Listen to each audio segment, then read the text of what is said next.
Hi, 5/6s, me again. I'm going to read chapter 6 of The Beast of Buckingham Palace. This one's called Dead of Night.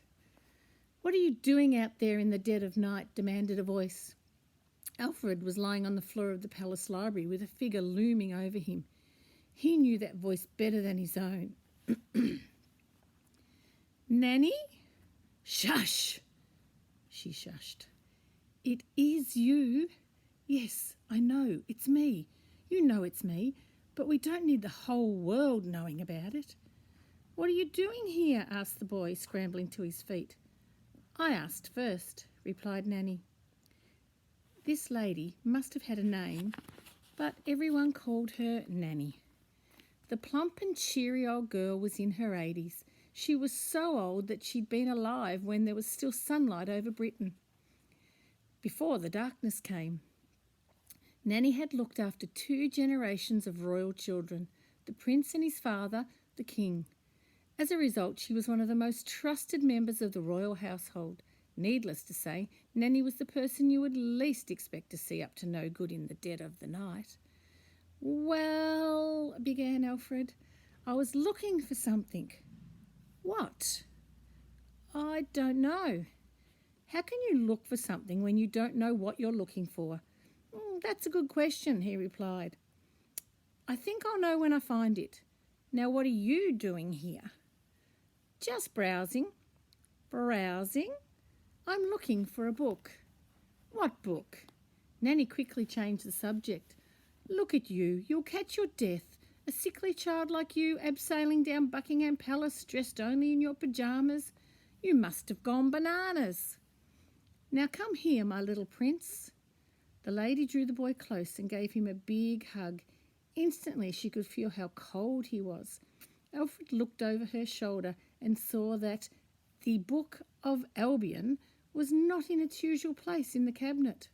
Instead, it was on a pile of books on a small table. He thought that was strange, but said nothing. "Oh, you're frozen solid," continued Nanny. "We'll have to put you straight in a steaming hot bath. Now come on." "No," replied the prince. "What do you mean, no?" "I haven't come this far to be put in the bath." "Shower?" "No." "Sink?" "No." "Bidet?" "No," barked the boy. Why on earth would he need a bidet at this moment in time? "I'm looking for an answer," stated Alfred. "An answer to what?" asked Nanny. "To why my mother was taken to the Tower." Nanny shook her head and tutted. "Ah, yes, I heard your poor mother being dragged away. Shouting and screaming she was. I tried to stop the guards." "You did?" asked Alfred. "Oh, yes, I gave them a piece of my mind and no mistake. Even jumped on the back of one." "What happened?" The old lady shook her head sorrowfully. "I was no match for them. Must have been 6 of them taking her off. They threw me to the floor." "Oh, no, Nanny, are you all right?" "Black and blue I am," she said, rubbing her arms. "But Nanny's a tough old bird. I will survive." She smiled, showing off her false teeth that went clickety-clack whenever she spoke.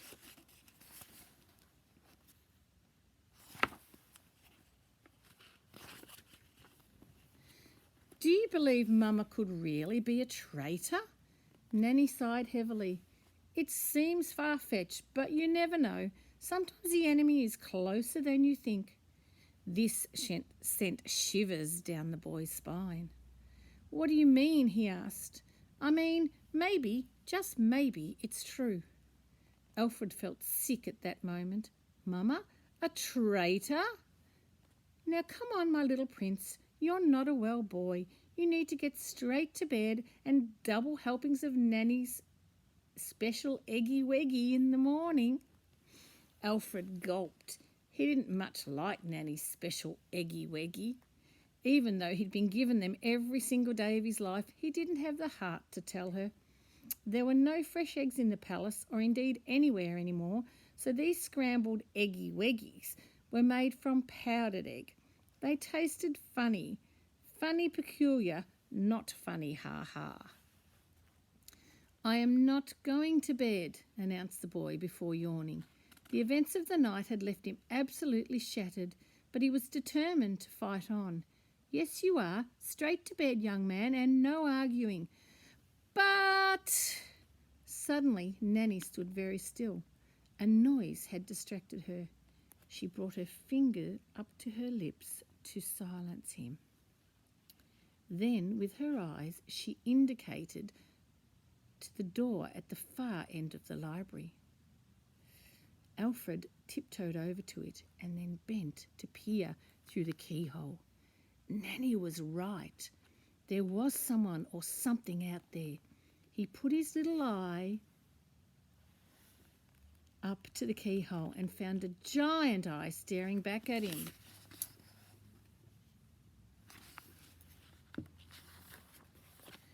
Hush. Huh? The boy gasped. Shush, shushed Nanny as quietly as she could shush. The all-seeing eye was hovering outside the door.